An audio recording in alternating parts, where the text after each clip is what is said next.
So hi guys, welcome back to my YouTube channel. So today we're going to discuss on how to eliminate bad odors sa atong room. So I have 5 ways or tips on how to eliminate bad odors sa ato. So let's start.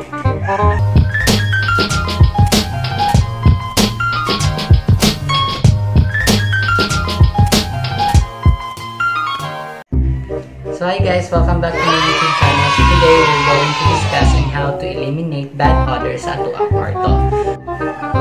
Tip number 1, always open your window. Nga naman, the more nga nag-open ng ato ang window, the more nagawas ang baho. The more na ato ang isarado ang ato ang window, the more siya magbaho.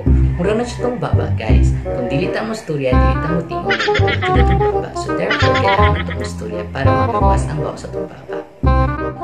Tip number 2, you can use charcoal or uling. Kung saan man nato siya. Una, makuha ka og uling, and then makuha ka og container. Ibutangin mo ang uling sa container o pwede na mo siya ibutang sa area kung asa nagabaho. Kung nagabaho dito dapit sa imong kwarto or sa imong CR, pwede ka magbutang og uling. So na ako din guys, example, so kita tanan kung magluto ta og isda, makapalit mo siya og uling. So ang akong ginabuhat, ang tips na akong ginabuhat, first mapalit mo og uling. Mangita mo og container, bowl, or anything na mabutangan ninyo sa charcoal.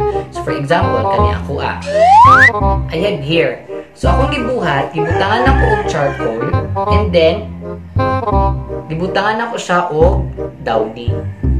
Para ang baho musulod sa charcoal ang baho, and then at least na ay something humot na makasulod sa inyong kwarto. Tip number 3, always throw your garbage. Nga naman, so the more ta magpundo og basura, the more siya magbaho. The more ta mag-stock og mga lamaw, the more siya magbaho. Di ba nakapansin mo na pag once daghan ta og lamaw, mag-aslum siya, and then musaka na siya sa makatagan na ang baho dito sa inyong balay. Matingala na lang muna muragbaw siyang suka na aslum na kanang kuan. So always should not to ilabay or ipakaon sa iro or sa ato ang mga baboy ang ato ang mga lamaw aron dili magbaho ang ato ang balay. Tip number 4, labian inyo ang mga labunon. Nga naman, the more na daghan tag labunon o the more na to siya i-stock sa ato ang kwarto, the more siya magbaho.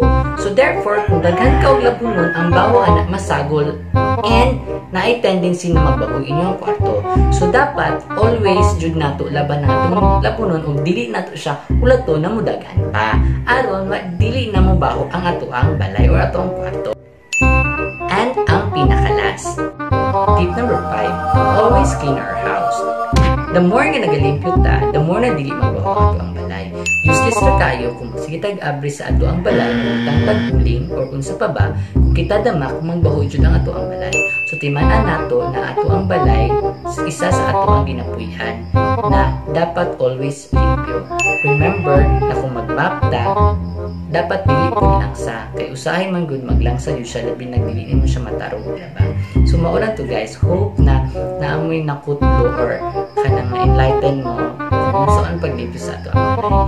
So since COVID siya karon guys, so dapat yung maglipyo ta kay para ang mga virus dili mo sulod.